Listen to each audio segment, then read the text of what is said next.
കെ.എസ്.ആർ.ടി.സിയിൽ മന്ത്രി ഗണേഷ് കുമാർ ഈ കഴിഞ്ഞ ദിവസം ഒരു വീഡിയോ ജീവനക്കാരെക്കുറിച്ച് പറയുകയുണ്ടായി. മന്ത്രിയെക്കുറിച്ച് കുറേ വിമർശനങ്ങൾ ഞാൻ ഈ ചാനലിലൂടെ പറഞ്ഞിട്ടുണ്ടെങ്കിലും കെ.എസ്.ആർ.ടി.സിയിലെ ഒരു ട്രേഡ് യൂണിയൻ പ്രതിനിധി എന്ന നിലയിൽ വളരെ നല്ലൊരു കാര്യവും ജീവനക്കാർക്ക് ഉപകാരപ്രദവും ആശ്വാസവുമായ ഒരു കാര്യമാണ് മന്ത്രി കഴിഞ്ഞ ദിവസം പറഞ്ഞത്.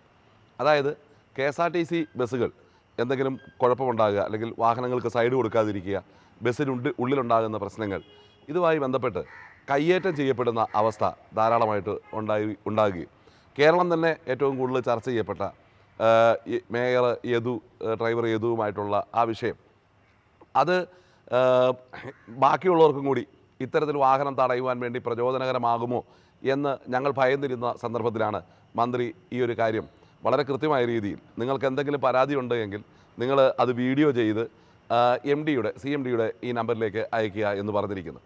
തിരിച്ചും യാത്രക്കാർക്ക് എന്തെങ്കിലും പരാതി ഉണ്ടെങ്കിൽ അവർ വീഡിയോ എടുത്ത് അയയ്ക്കുക. ഡ്രൈവർമാർക്ക് അല്ലെങ്കിൽ ജീവനക്കാർക്ക്, ഡ്രൈവർക്കും കണ്ടക്ടർക്കും ഇത്തരത്തിലുള്ള ആരെക്കുറിച്ചെങ്കിലും പരാതി ഉണ്ടെങ്കിൽ നേരിട്ട് അവരോട് സംസാരിക്കുകയോ അസഭ്യം പറയുകയോ വാഗ്വാദങ്ങൾ ഉണ്ടാകുകയോ ചെയ്യാതെ ആ കാര്യം ബോധ്യപ്പെടുത്തുക, അതിന് നടപടി സ്വീകരിക്കുന്നതാണ് എന്നുള്ള കാര്യം വളരെയധികം ആശ്വാസകരമായൊരു കാര്യമാണ്. ഇപ്പോൾ നമുക്കറിയാം, മേയറുടെ വിഷയവുമായി ബന്ധപ്പെട്ട് ഈ മേയർ MLAയും അവിടെ നടത്തിയ ആ പ്രശ്നത്തിൽ ഞാൻ ചെയ്ത വീഡിയോയിൽ ഞാൻ ഏറ്റവും കൂടുതൽ ആശങ്കപ്പെട്ടത് മേയർക്കും MLAയ്ക്കും ഇതാകാമെങ്കിൽ എന്തുകൊണ്ട് ഞങ്ങൾക്കും ആയിക്കൂടാ എന്നുള്ള രീതിയിലേക്ക് കടന്നു വരികയും കടന്നു പോകുന്ന വഴികളിലെല്ലാം ഈ സൈഡ് കൊടുത്തില്ല എന്ന പേരിൽ വാഹനം തടഞ്ഞിടുന്ന നിരവധിയായ വിഷയങ്ങൾ ആ ഒരു സമയത്തുണ്ടായിരുന്നു. ഏതായാലും ഇതിനു മുമ്പ് എനിക്ക് തോന്നുന്ന 2 MDമാർ ഇത്തരത്തിൽ ഒരു കാര്യം കർശനമായ നടപടി സ്വീകരിച്ചിരുന്നു. ഇപ്പോൾ റിഷായ് സിംഗ് സാർ ഇരുന്നപ്പോഴും ടോബിൻ തച്ചങ്കരി സാർ ഇരുന്നപ്പോഴും പോലീസിൽ ഇത് കർശനമായ രീതിയിലുള്ള നിർദ്ദേശങ്ങൾ, അതായത് ഇപ്പോൾ KSRTC വാഹനം ആക്സിഡൻ്റ് ആകുന്നതുമായി ബന്ധപ്പെട്ട് കേസെടുക്കുമ്പോൾ വലിയ വാഹനം എന്ന നിലയിൽ KSRTCയെ പ്രതിയാക്കിക്കൊണ്ട് കേസെടുക്കുന്ന സംഭവങ്ങൾ നിരവധിയായിരുന്ന ഘട്ടത്തിലാണ് ഇത്തരത്തിൽ അങ്ങനെ പാടില്ല എന്നും ഏതാണ് അപകടത്തിൻ്റെ യഥാർത്ഥ കാരണമെന്ന് പരിശോധിച്ച ശേഷം വേണം അത് സംബന്ധിച്ച് നടപടി സ്വീകരിക്കാൻ എന്ന് വളരെ വ്യക്തമായി ഈ 2 പേരും പറയുകയും ആ കാലഘട്ടങ്ങളിൽ ജീവനക്കാർക്ക് വളരെയധികം ആശ്വാസകരമായി ധൈര്യസമേതം ജോലി എടുക്കാവുന്നൊരു സാഹചര്യം സൃഷ്ടിക്കപ്പെട്ടിരുന്നു. മേയർ യദു വിഷയവുമായി ബന്ധപ്പെട്ട് ഒരു അരക്ഷിതാവസ്ഥയിലും ഭീതിയിലും വാഹനം ഓടിക്കേണ്ടി വരുന്ന, ജോലി എടുക്കേണ്ടി വരുന്ന KSRTCയിലെ ഡ്രൈവർ കണ്ടക്ടർ വിഭാഗങ്ങൾക്ക് വളരെയധികം ആശ്വാസകരമാണ് മന്ത്രി ശ്രീ KB ഗണേഷ് കുമാർ അവറുകളുടെ ഈ ഒരു വീഡിയോ. ഞാനീ പറയുന്നത് KSRTCയുടെ ജീവനക്കാരുടെ സുരക്ഷയും അതിനുവേണ്ടി ജനങ്ങൾ, യാത്രക്കാരും മറ്റുള്ളവരും ചെയ്യേണ്ട കാര്യങ്ങളെക്കുറിച്ച് ഒരു ചെറിയ അഭ്യർത്ഥനയാണ്. ദയവ് ഇതിനിമേലിൽ എന്തെങ്കിലും കാര്യത്തിൻ്റെ മേൽ വണ്ടിക്ക് സൈഡ് തന്നില്ല, അല്ലെങ്കിൽ വണ്ടിയിൽ കുഴപ്പമുണ്ടാക്കി, അതിൻ്റെ പേരിൽ KSRTC ജീവനക്കാരെ നിങ്ങൾ ശാരീരികമായി ഉപദ്രവിക്കുകയോ അസഭ്യം പറയുകയോ ചെയ്യരുത്. കാരണം അവർക്കൊരു CMD ഉണ്ട്, അവരുടെ തലവനുണ്ട്. അവരുടെ തലവനെ അവർ തെറ്റ് കാണിച്ചാൽ ശിക്ഷിക്കാൻ അധികാരമുണ്ട്. അദ്ദേഹം അത് ചെയ്യുകയും ചെയ്യും. നിങ്ങളോട് എന്തെങ്കിലും പ്രശ്നം ഉണ്ടാക്കിയാൽ നിങ്ങൾ ദയവ് ചെയ്ത് വീഡിയോയിൽ പകർത്തുക. ആ വീഡിയോ ബസ്സിൻ്റെ നമ്പറോടുകൂടി വീഡിയോ പകർത്തുക. നിങ്ങളോട് കണ്ടക്ടറോ ഡ്രൈവറോ അസഭ്യം പറഞ്ഞാൽ അത് ഷൂട്ട് ചെയ്തോളൂ.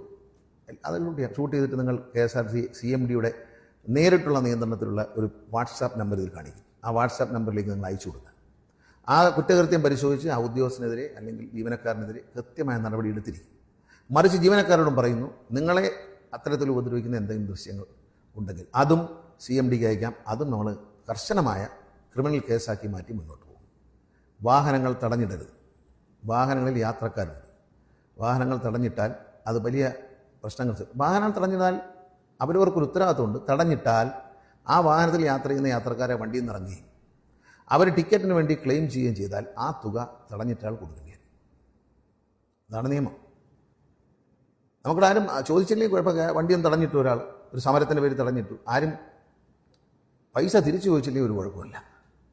പൈസ തിരിച്ചു ചോദിച്ചാൽ KSRTC കൊടുക്കേണ്ടി വരും. അത് കുറ്റക്കാർ തരേണ്ടി വരും. ആരാണോ തടഞ്ഞു വയ്ക്കുന്നത് അത് തരേണ്ടി വരും. ഞാൻ മുമ്പ് തന്നെ പറഞ്ഞില്ല, എൻ്റെ ചിത്രം പോലും ബസ് സ്റ്റേഷനിൽ ഒട്ടിക്കരുത്, ഇളക്കിക്കളയണം, അത് മലിനമാക്കരുത് എന്ന്. ഒരു ചിത്രം ഒട്ടിച്ച് മലിനമാക്കരുത്, ഒരു പോസ്റ്റർ ഒട്ടിച്ച് മലിനമാക്കരുത്. എൻ്റെ പടം ഉണ്ടെങ്കിലും കീറിക്കളഞ്ഞാൽ ഞാൻ പറഞ്ഞു. അതിന് പേരിൽ പലർക്കും സന്തോഷമാണ്. കീറിക്കോട്ടെ, എനിക്ക് വിരോധമൊന്നുമില്ല. അതുകൊണ്ട് ഇക്കാര്യത്തിൽ ജീവനക്കാരെ, നിങ്ങൾ എന്ത് പ്രശ്നമുണ്ട്, ജീവനക്കാരെ ഉപദ്രവിക്കരുത്, അവരെ മേൽ കൈവയ്ക്കരുത്. ഞാൻ ജീവനക്കാരോടും പറയുന്നു, 2 കൂട്ടരോടും പറയുന്നു, അസഭ്യം പറയരുത്. അവരെ ഒരു വയലൻറ്റ് സിറ്റുവേഷൻ ഉണ്ടാക്കാൻ പാടില്ല.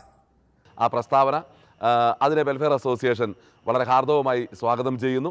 അതോടൊപ്പം തന്നെ ഈ മേയർ യദു വിഷയവുമായി ബന്ധപ്പെട്ട് പുറത്ത് നിർത്തിയിരിക്കുന്ന യദു എന്ന് പറയുന്ന ഡ്രൈവറെ തിരികെ ജോലിയിൽ കയറ്റിയിട്ടില്ല എന്നാണ് മനസ്സിലാക്കാൻ സാധിക്കുന്നത്. അത് രാഷ്ട്രീയപരമായിട്ടുള്ള ചില പ്രശ്നങ്ങളും അതിൻ്റെ നിയന്ത്രണങ്ങളും ഒക്കെ ആയിരിക്കാം. ഏതായാലും ബഹുമാനപ്പെട്ട മന്ത്രി ആ കാര്യവും കൂടി ശ്രദ്ധയിൽപ്പെട്ട് തിരികെ അദ്ദേഹത്തിന് ജോലി തിരികെ ചെയ്യുവാനുള്ള സാഹചര്യവും ഒരുക്കി കൊടുക്കുമെന്ന് പ്രതീക്ഷിക്കുന്നു. ജീവനക്കാരെക്കുറിച്ചുള്ള അങ്ങയുടെ കരുതലിന് വളരെയധികം നന്ദി പറയുന്നു. നമസ്കാരം.